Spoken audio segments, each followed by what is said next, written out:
지난 4월 29일 중국, 거리의 모든 것들을 날려버릴 듯한 기세로 거센 비바람이 몰아칩니다.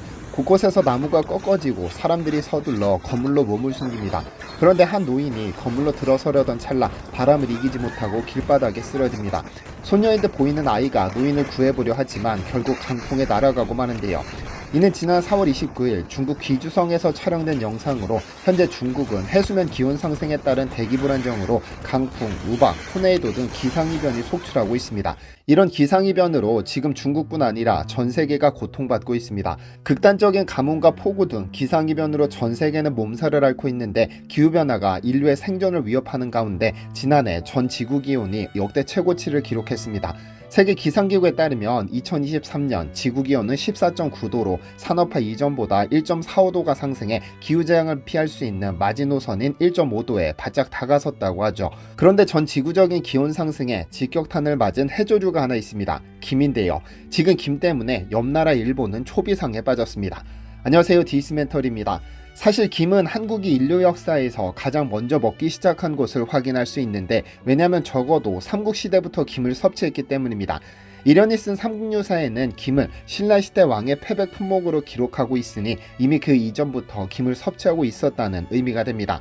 그나마 동양에서 김을 즐겨 먹고 서양에서는 검은종이라 부르던 것이 불과 몇십 년 지나지 않았으니 문헌상 기록으로 볼 때 한국은 전 세계에서 가장 오래전부터 김을 섭취했다고 봐야 합니다.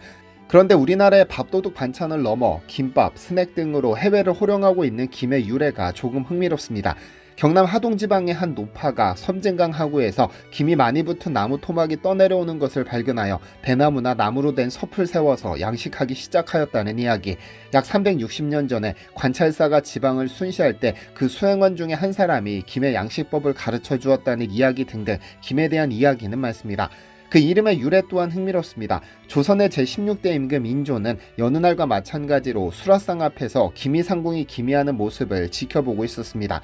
헌데 기미상궁이 검은색 종이를 밥에 싸먹는 모습이 신기해 자신도 똑같이 이를 하얀 쌀밥에 싸먹어봤습니다. 난생 처음 보는 음식인데다 짭짤하고 고소한 것이 입맛에 맞았던지 기미상궁에게 음식의 이름을 묻습니다. 그러나 기미상궁은 딱히 정해진 이름은 없고 전라도 광양에 김가가 올린 물건이옵니다 라고만 했죠. 인조는 딱히 정해진 이름이 없으면 그냥 김이라 부르라고 명했다고 알려졌습니다. 우리나라 역사에서 김을 식용으로 사용한 역사는 1000년이 넘지만 김을 처음으로 양식한 사람은 전남 광양에 살던 김여익으로 알려져 있습니다. 이러한 사실은 1714년 광양 현감 허심이 쓴 김여익의 묘표에 기록되어 있죠.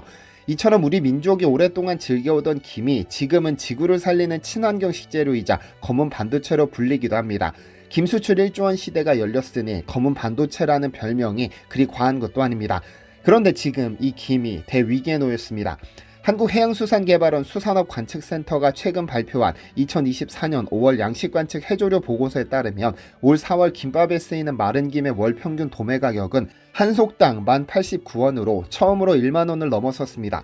작년 같은 기간과 비교하면 80% 넘게 오른 수치죠.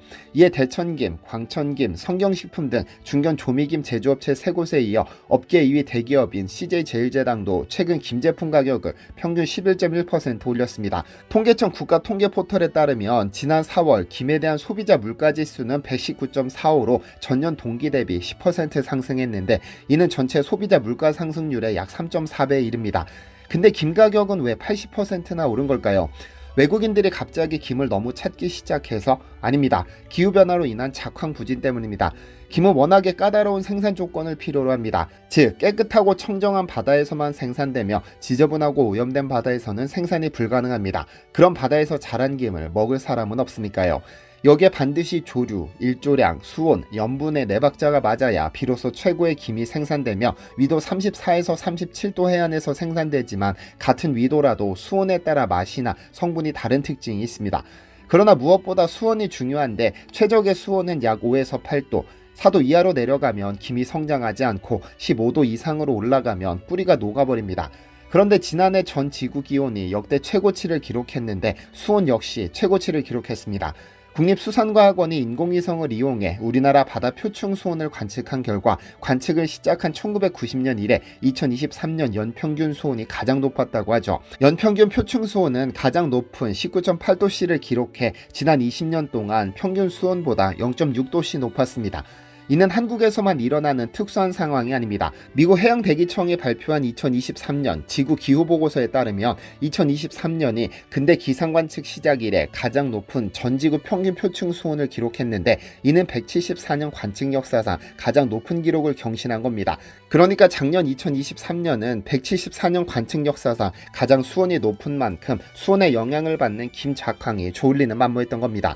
이대로라면 80년 후 남해안에서 김 생산이 불가능해질 수 있다는 경고까지 나오는 상황인데 정말 다행인 건 수온 상승에 대비한 기술이 함께 발전 중이라는 점입니다. 충남수산자원연구소는 겨울철 수온 상승으로 김 채취 가능 시기가 짧아짐에 따라 고수온에 적응하는 광원선 김을 개발하고 있으며 우리 기업인 풀무원은 2021년부터 바다가 아닌 육상에서 김을 양식하기 위한 기술 개발에 착수해 최근 국내 최초로 선보이기도 했습니다. 큰 수조에 바다와 같은 환경을 조성해 김을 키우는 것인데 이렇게 되면 계절이나 수온과 관계없이 김을 생산할 수 있게 됩니다. 풀무원 관계자는 육상 양식은 연중 생산이 가능해 국내 김 산업의 새로운 대안이 될 수 있을 것이라며 3년 이내에 보급형 김 육상 양식 모델을 개발해 어민들에게 기술을 이전하고 실제 어민들이 생산한 김을 가공해 판매하는 것이 목표라는 포부를 밝혔죠. 그런데 재미있는 것은 우리나라는 선방, 아니 작황이 좋았습니다. 2024년산 국내 김의 원료 생산량은 약 1억 5천만 속으로 지난해 같은 기간보다 6% 증가했으니까요. 이런 기적이 가능했던 것은 한국의 먹거리 산업으로 집중 양성하는 김 양식을 위해 다른 국가들은 따라올 수 없는 기술과 장치 산업에 집중 투자했기 때문입니다. 뿐만 아니라 지구온난화와 수온 상승에 대비해 고온과 병충해에 강한 김 종자를 개발해냈죠. 즉 수온 상승에 어느 정도 대비하고 있었다는 뜻입니다. 그런데 이 때문에 직접 타격을 입은 국가는 따로 있습니다. 일본인데요. 전 세계 김 원초는 한국과 일본이 주로 재배하는데 한국의 전체 생산량의 약 65%, 일본이 25%가량 차지합니다. 하지만 2023년 일본 원초 생산량이 절반으로 쪼그라들어 한국산 김 수요가 폭발적으로 증가해버렸죠. 일본에서도 이상 고온으로 바다 수온이 상승하고 적조 현상이 발생하면서 원초 생산이 급격히 줄었는데 스시를 만들어야 하는데 김이 부족하면 사업에 지장이 생기니 한국산 김을 일본 식품업체들이 대량으로 사들인 겁니다. 2021년 일본에 수출한 김이 5,000톤이었는데 2023년에는 7,000톤이나 수입해간 바 국내로 공급될 2,000톤이 전부 수출로 빠졌으니 국내 소비자에게 공급할 김이 부족해진 것이죠. 이에 해양수산부는 김 가격 안정을 위해 마른 김 700톤과 조미김 125톤에 대해 한시적으로 할당 관세를 시행하고 있지만 김 가격 폭등이 단기간 조절될 거라 보기 어려운 상태입니다. 그런데 이게 끝이 아닙니다. 전 세계적으로 한국 김의 인기가 치솟은 것도 일부 영향을 미쳤습니다. 최근 몇 년 사이 미국을 중심으로 김 스낵, 냉동김밥 등 김과 관련된 음식의 인기가 놀랍습니다.